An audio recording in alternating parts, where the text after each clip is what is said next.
किस राज्य की तटरेखा सबसे ज्यादा लगी हुई है? तो ये भी एग्जाम में क्वेश्चन आता है। वो राज्य है हमारा गुजरात। गुजरात राज्य की तटरेखा यानी समुद्री सीमा सबसे ज्यादा लगी हुई है 1643। ठीक है, 1643 लगी हुई है गुजरात राज्य। सबसे लंबी तटरेखा वाला राज्य हमारा गुजरात है। उसके बाद आता है आंध्र प्रदेश। ठीक है, देखिए पूर्वी में सबसे बड़ा है गुजरात और इधर में सबसे बड़ा, ठीक है, पूर्वी तट में आंध्र प्रदेश है, पश्चिमी तट में गुजरात है। सबसे लंबी तटरेखा वाला राज्य भारत का गुजरात है, दूसरे नंबर पे आंध्र प्रदेश है।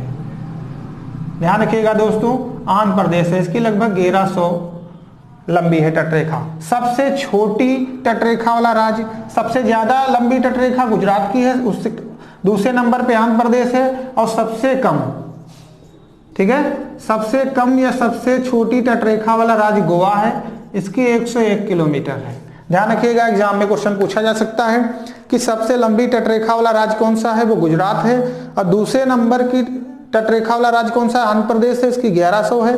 ठीक है, और सबसे छोटा तटरेखा वाला राज्य गोवा है, इसकी 101 किलोमीटर है। तो ध्यान रखिएगा, ठीक है। तो भारत की तटरेखा की लंबाई 6100 है, यदि द्वीपों सहित मिला लें तो इसकी लंबाई 7516 हो जाती है। ठीक है, अब अगर केंद्र शासित प्रदेशों में देखें तो सबसे ज्यादा अंडमान निकोबार द्वीप समूह की तटरेखा सबसे लंबी है। ठीक है, तो सबसे लंबी तटरेखा अगर पूछ लें केंद्र शासित प्रदेश में तो अंडमान निकोबार की है, और राज्यों में सबसे बड़ी गुजरात की है, फिर आंध्र प्रदेश की, सबसे कम गोवा की है 101 किलोमीटर। ध्यान रखिएगा, एक बार इसको हम फिर से देख लेते हैं। देखिए ये भारत है हमारा, और भारत में तटरेखा की बात चल रही है, हम लोग डिस्कस कर रहे हैं तटरेखा से संबंधित है। तो तटरेखा जो लंबी है वो 6100 है, और द्वीपों को जोड़ लें तो 7516 किलोमीटर है। पूर्वी तट पर 4 राज्य हैं, पश्चिमी तट पर 5 राज्य हैं। ठीक है, देखिए इस क्षेत्र को पूर्वी तट कहते हैं, इधर के पश्चिमी तट कहते हैं, अंदर के भाग को पूर्वी घाट कहते हैं, इधर के क्षेत्र को पश्चिमी घाट कहते हैं। ठीक है, आंध्र प्रदेश से तमिलनाडु के क्षेत्र को कोरोमंडल तट कहते हैं, और केरल से कर्नाटक यानी यहाँ तक का जो क्षेत्र है इसे मालाबार तट कहते हैं। ठीक है, तो ध्यान रखिएगा, यह भी एग्जाम में क्वेश्चन बन सकता है। आगे देखिए, और भारत जो है 3 तरफ से घिरा हुआ है, बंगाल की खाड़ी पूरब में, पश्चिम में अरब सागर, ठीक है, दक्षिण में हिंद महासागर से घिरा हुआ है।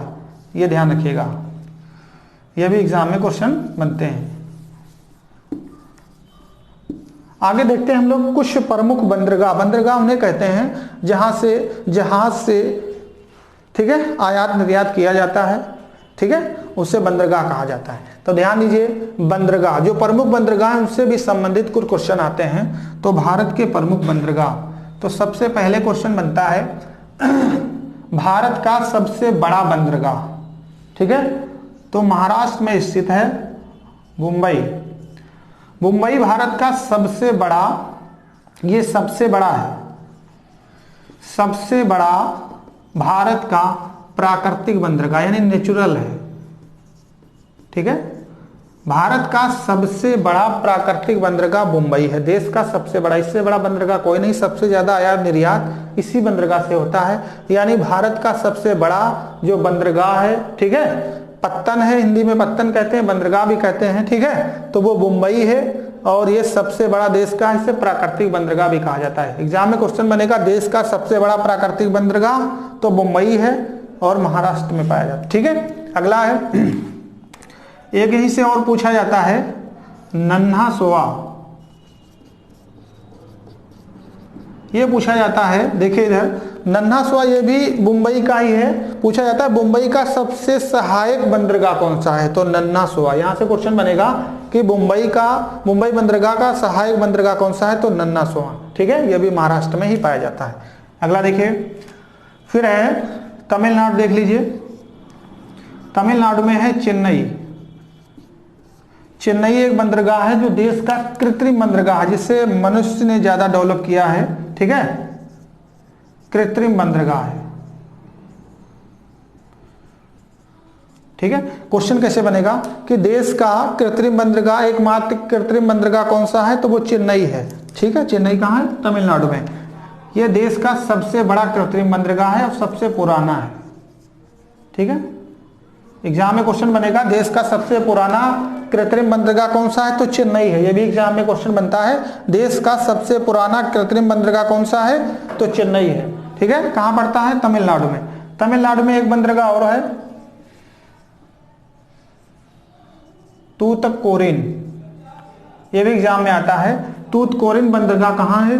ठीक है, श्रीलंका से बहुत करीब है और तमिलनाडु में पाया जाता है तूतकोरिन। ये मत्स्य के लिए है, मत्स्य यानी मछली सबसे ज्यादा यहां से पकड़ी जाती है। ठीक है, मछली के लिए सबसे ज्यादा उपलब्ध है तूतकोरिन बंदरगाह, जो तमिलनाडु में पाया जाता है। और देश का सबसे बड़ा और पुराना कृत्रिम बंदरगाह चेन्नई है।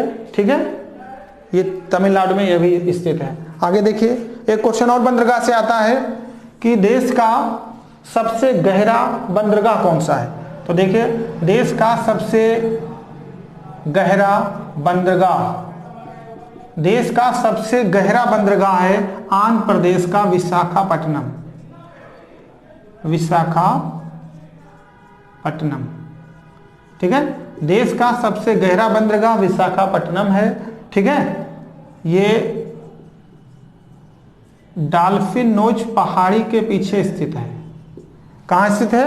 डॉल्फिन नोच पहाड़ी के पीछे स्थित है। क्वेश्चन कैसे बनेगा? देश का सबसे गहरा बंदरगाह विशाखापट्टनम है, कहां है? आंध्र प्रदेश में। ठीक है, किस पहाड़ी के पीछे सुरक्षित है? यह भी पूछा जाएगा। तो डॉल्फिन नोच पहाड़ी के पीछे सुरक्षित है। ठीक है, अगला है उड़ीसा। उड़ीसा से क्वेश्चन बनता है पारादीप।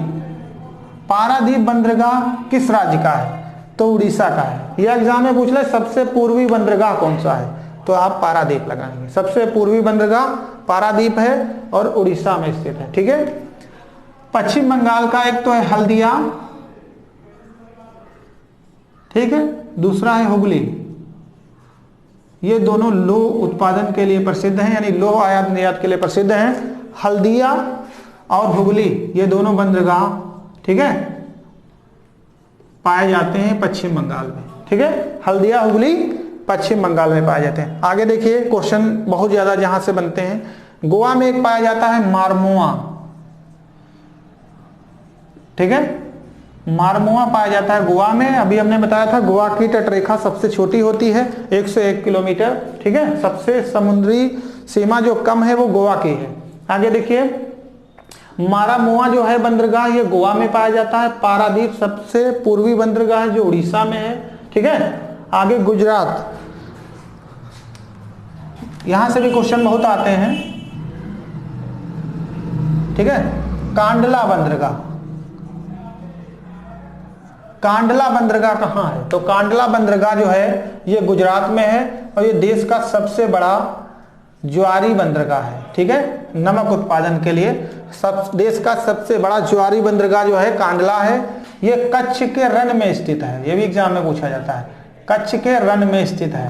ध्यान रखिएगा दोस्तों, कच्छ के रण में स्थित बंदरगाह कांडला है। इसका नया नाम ध्यान दीजिए, इसका नया नाम है पंडित दीनदयाल उपाध्याय। ठीक है, पंडित दीनदयाल। ठीक है, पंडित दीनदयाल इसका नया नाम है। कांडला का, कांडला गुजरात में है, देश का सबसे बड़ा ज्वारी बंदरगाह है, कच्छ के रण में भी स्थित है और पंडित दीनदयाल इसका नया नाम है। कांडला नाम बदल के इसका पंडित दीन